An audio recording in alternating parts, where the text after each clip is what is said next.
Pozdravljeni! Sezona Formule 1 2020 je tik pred vrati. Mnoge ekipe se že pripravljajo na predstavitev pravih bolidov. Videli smo že nekaj novih barvnih shem in kogar zanima, v bližnjicah dobi tisti prispevek, kjer sem opisal, kaj bom sam gledal pri novih bolidih, ko bojo leti predstavljeni, v analizi katere sledijo. A danes se bom ukvarjal s tem, kako gledati na zimska testiranja. Sicer gre za moj osebni pogled, moje osebno videnje, a mislim, da bo marsikomu prišlo prav. Namreč v zimskih testiranjih v sezoni 2019 je bil marsikateri navdušenec Formule 1 v bistvu zaveden. Zaveden zaradi tega, ker se je predstavljalo v raznih medijih samo tiste končne rezultate najhitrejših krogov. In tako so vsi mislili, da je Ferrari najboljši. Do prve dirke, kot so bili vsi neprijetno presenečeni. A poglejmo si na kratko, kje so tiste, po mojem osebnem mnenju, bistvene točke, na katere moramo biti pozorni pri zimskih testiranjih. In v prvi točki moramo gledati na zanesljivost in delovanje bolida. Zanesljivost je nekako logično. V prvih kilometrih na vsakem novem bolidu Formule 1 je za pričakovati kakšne manjše težave, kakšne manjše škrate. A nič resnega. Poglejmo samo, kaj je bilo pri McLarenu na zimskih testiranjih pred sezono 2018.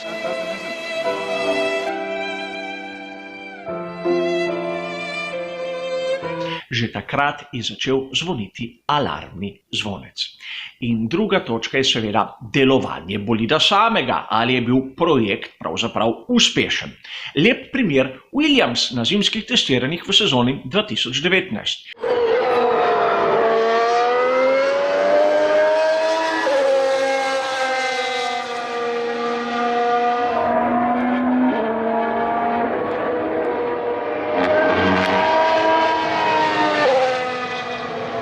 Ne samo, da so imeli sramotno zamudo, tudi njihov bolid ni deloval, imel je že prirojene napake, katere jih niso znali odpraviti skozi celo sezono.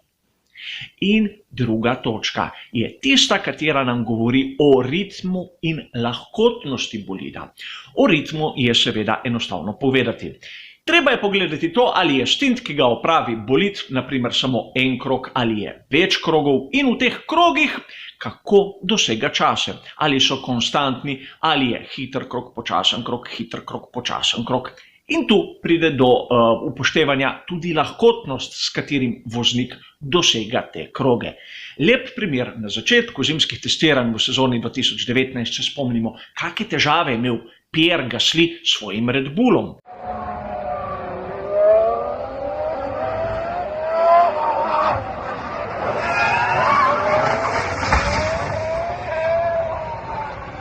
V rokah Maxa Verstappena je vse delovalo tako, kot je treba, a Max je po mojem osebnem videnju eden izmed največjih talentov. Pierre Gasly je imel izjemne težave, kar je kazalo na izjemno zahtevnost bolida samega.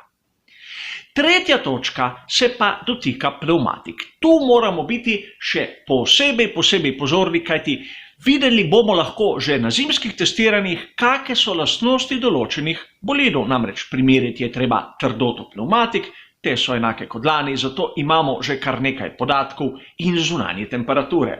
In primerjati, na kaki pneumatiki je določen bolid napravil določen čas in kakšna je bila zunanja temperatura. Tako bomo lahko že nekako predvideli, ali pregreva ali ne se greje dovolj pneumatik ali kaj tretjega.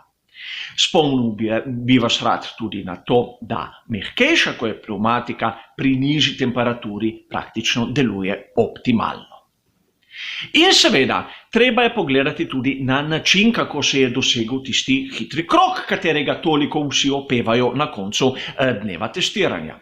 Je bil napravljen kot zaporedje hitrih krogov, ker je voznik zmeraj za malenkost izboljšal svoj čas, ali enostavno na koncu testiranja so dali določenemu bolidu količino goriva ven in je nato v prvem poizkusu napravil tisti hitri krog. In seveda, peta točka je ena izmed najbolj pomembnih pri vsem razumevanju zimskih testiranj. V resnici gre za skrivanje ali razkazovanje. Mnoge ekipe se skrivajo, posebej tiste, katere so favoriti, govorim naprimer o Mercedesu v sezoni 2019, a mnoge se razkazujejo, posebej tiste malo slabše. In to lahko, osebno povedano, se kar hitro razume s tem, da primerjamo, kakšna je končna hitrost v sorazmerju s tistim hitrim krogom.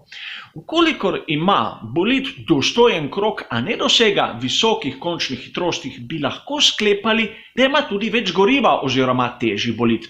In obratno seveda. Tako da moramo tudi to malce vzeti v obzir, vkolikor imamo dostop do podatkov.